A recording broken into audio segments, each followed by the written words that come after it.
Hey guys, and welcome to a brand new video here on FPL Now, your #1 source for tips, tricks and everything you need to know for Fantasy Premier League football. Today we're going to be going over some wildcard drafts for Game Week 13, so if you're excited for the video, as always, drop a like down below, leave a comment, what transfers are you going to be making this week, subscribe if you're brand new. We're trying to hit 1,000 subs by the end of the season. With all of that out of the way, let's get into the video. So, starting things off, this is the wildcard draft that I would be going with if I did still have the chip.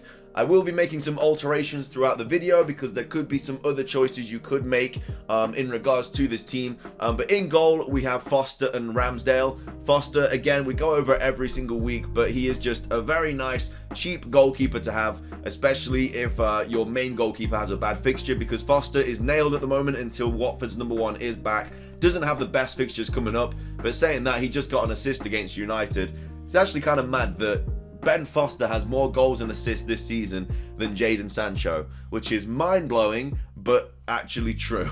And then he's got Leicester next, Chelsea, then City. So yeah, not some great games coming up. He's probably going to concede in all of those games. Hasn't kept a clean sheet so far this season, but obviously the week before he saved a penalty. Last week he got an assist. Like, he's honestly just getting points out of nowhere. That's not going to happen every single week, but again, he's just there on the bench in case your main goalkeeper has a bad fixture. Like if you do have Ramsdale or Sanchez or someone like that and they've got Liverpool or City, and then Foster has, I don't know, like Crystal Palace at home or Brentford, you're probably going to play Foster because he is a good goalkeeper and he has been getting some points quite nicely over the past couple of weeks. So he's in the team still at 4.1 mil, and then we have Ramsdale as the main keeper. Again, wasn't a great display from Arsenal against Liverpool, but Liverpool are just one of the best teams in the world at the moment, and it did end up being 4-0. Ramsdale made some good saves, but again, you can't really do much against Liverpool. But next up he has Newcastle at home, United away. United are still very much in limbo at the moment. Ollie is no longer at the wheel. I think Carrick is taking over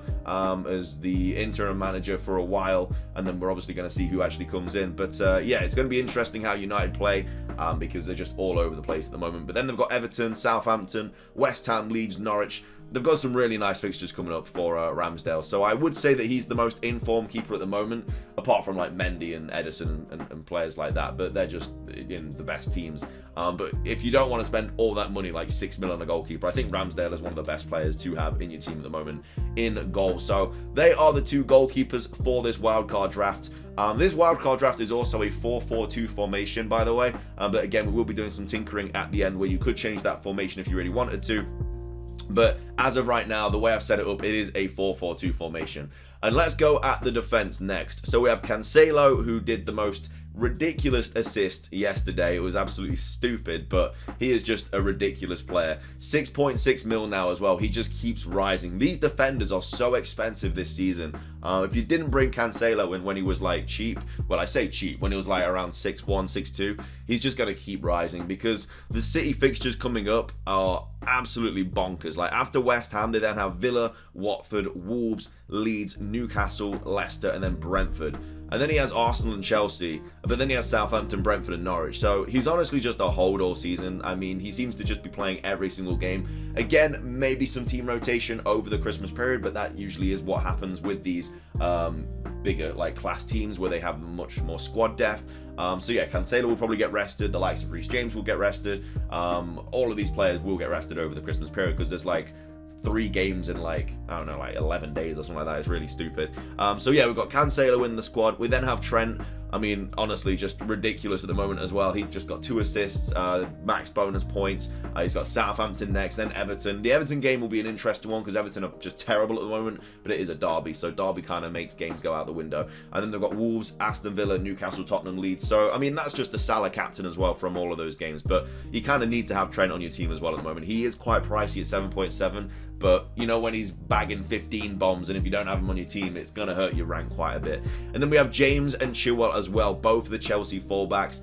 Now again, James I do believe will get rested over the Christmas period because Azpi can just play that game instead. But Chilwell is a player that probably won't get rested because Alonso is out and they don't really have anybody else to play at that left back or that left wing back role. So Chilwell is a much safer option. But I mean, he should have scored as well. Like I saw the highlights, like Chilwell should have easily scored a couple that game. He got really unlucky. Yeah, he did get an assist on the Rudiger header. Rudiger finally scored, thank God. But yeah, James is just such a more exciting player, man. James is honestly just ridiculous. Got another max bonus points. He got 12 points in game week 12. Just look at his history, man. 12, 7, 21, 13 in the last 4 game weeks. That is stupid. I've had none of those points. I really just need to do some mad tinkering to get my team changed so I can get the likes of Cancelo and James in. I think a lot of people will be changing to a 4-4-2 formation because you can have a cheap midfield this year with the likes of Gallagher, Smith Rowe, and Bumo, and you can put all that money in the defense. And then your front strikers, again, you could have the likes of Vardy or Kane, and then just a random striker as well. And then, I don't know, maybe Antonio or Jimenez or someone like that. So yeah, that's the back 4 at the moment. We've got Livramento on the bench in case someone like James does get benched.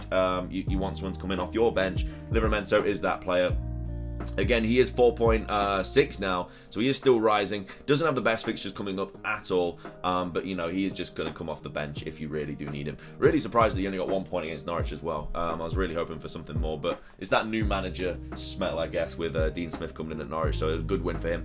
But that's the defense. Coming up next, we have the midfield. We have the likes of Gallagher, Brownhill, Salah, Foden, and Smith Rowe. So Gallagher has gone up again. He is now 6 mil, but again got an assist at the weekend, so another return. And then he has Villa, Leeds United, Everton, Southampton, Watford, Tottenham, Norwich. So a lot of people are going to be bringing Gallagher in. Completely understand why. He's just a really nice player to have, really cheap. Yeah, FPL's weird this season. All of these like low price players are just popping off, and it just makes it a lot easier to fit all these like more high price players into your team. And then we have Brownhill. Again, he's just bench fodder. He does play pretty much every game. He doesn't really ever get any points. As you can see, 2, 1, 2, 2, 2, 2, 2. In fact, he hasn't got a return all season. But he's 4.4 mil. He plays every single game week. You know, the one time that he comes off your bench, you might get lucky, you might get a cheeky goal or a cheeky assist or something like that. You could also, instead of Armstrong, go for Cornet or whatever it's called for Burnley, who also scored again at the weekend, which was a really, really nice goal. And then you could have your really bad player like your 4.4 striker instead. But there's not really that many 4.4 mil strikers that play, so you can't really rely on them to come off your bench and get you some points. And then we have Salah. I mean, we're not going to be talking about him. We're going to be talking about Salah a lot when he goes off to the Africa Cup of Nations, because that's when FPL is really going to break down. Do you sell him? Do you keep him? I mean, he's 13 mil at the moment. Do you keep him on your bench for those few weeks? Because Egypt are going to be probably getting pretty far into that tournament. So if he does get to the final, he's going to miss like 3-4 game weeks. So could you really go with a player the likes of Salah on your bench for that long? What I'm probably going to do is bring in Bruno Fernandes, because Bruno's fixtures are really, really good over the next like 8 fixtures. And yeah, they might not be in a great place at the moment, but hopefully under a new manager they do start producing something, and then I'll just go back up to Salah when he's back. We have Foden as well. A disappointing weekend for Foden. Only got 1 point, came off early on like the 57th minute, but it is what it is. He got a big rest. He's probably going to play in the Champions League midweek against PSG, so that's probably why he rested him. They've got West Ham next as well, which isn't the best fixture. But then after that, you've got Villa, Watford, Wolves, Leeds, Newcastle, Leicester, and Brentford. So really, really nice fixtures coming up for Foden. Again, definitely will get rotated over the Christmas period. City forwards are going to get rotated. Like, it's just going to happen. They've got so many players up front that they can just do that with. But then again, you've got the likes of Grealish, who's injured. De Bruyne, I think, has COVID, but he'll be back. I think there's a couple more injuries. I think Bernardo went down as well. I don't know how bad he is. But yeah, Foden just seems to be like a standout player to have for City this season. And then you have Smith Rowe as well. Again, we've already been over the Arsenal fixtures. Smith Rowe is just a really, really nice cheap player. Of course, didn't do anything against Liverpool, but Liverpool are just a juggernaut this season. But yeah, Newcastle, United, Everton, Southampton, you know, they're just really nice fixtures for an Arsenal player. And then finishing things off up front, we have Vardy, Armstrong, and Jimenez. Again, I'm not really too sure about the Armstrong pick. He's just in there for bench fodder, like just because you could afford him. Like you've got nothing left in the bank with this team. You could easily downgrade him to like a I don't know, like a 4.4 striker, and then instead of Brownhill, bring in someone like Cornet or something like that, who would probably be a much better bench option than Armstrong, especially because Armstrong's fixture is just terrible at the moment. So if you did want to get rid of Armstrong and bring in a Brighton player, can't remember any. I think there's like a few 4.4 mil strikers at the moment. If I go over to Brighton, I go down to forwards. We have forward. Okay, this guy here. So we bring him in, which gives you 1.6 mil in the bank. That could allow you to bring in the likes of Cornet or someone instead for Brownhill. Actually, no, because I think Cornet's gone up for to 6.1, so you wouldn't actually be able to bring him in, but you could bring in someone else like Mbeumo or someone instead of Brownhill, someone that will come off your bench and potentially could score you points. At the same time, you could also get rid of Chilwell and bring in Reguilon, because Reguilon scored at the weekend. He's getting really forward for Spurs. I saw him scoring, man. Like, he was always going to score with how Conte like sets his teams up. The fullbacks just bam forward, man. It's crazy. And that would give you 2.5 mil in the bank, and you could really do anything with that. You could still have a 4-4-2 formation, but instead of Brownhill, gives you 6.9 mil in the bank. So if you really wanted to, you could bring in someone like Rafinha instead, and then just kind of have a benching headache every single week. Or you could keep Brownhill and bring in the likes of Tony instead of the forward there, because if you do have Reguilon instead of Chilwell, that does give you a bit more money. So if you do bring in Brownhill again, which gives you the 2.5 mil in the bank, you could then get rid of that Brighton striker, and then you could bring in Tony instead, which is 6.7 mil, who did score at the weekend. It gives you 0.2 mil in the bank, and then allows you to play a 3-4-3 or a 4-4-2 or a 4-3-3, anything like that. It really gives you a lot of different kind of formations. So that is quite a nice run up. But again, could you really go without having Chilwell every single week? But again, you know, Reguilon has some really nice, really nice fixtures coming up. Only apart from Liverpool, like, you could see him scoring in any of those games, getting a clean sheet in any of those games. So I think that's a decent little option as well. Depends how much you want Chilwell. But if you don't have Chilwell, you have Reguilon instead. It does allow you to bring in Tony, which just does give you a benching headache every single week, but it really just allows you to change your formation every single week if you really want to do, depending on the players. Good for bench boost as well if you still have that. But that is going to be my wildcard draft for Game Week 13. I hope you enjoyed it. If you did, make sure to drop a like down below. Leave a comment. Who are you transferring in this week? Who are you transferring out? Subscribe if you're brand new. That's everything from me. Have a fantastic rest of your day. And until next time, peace.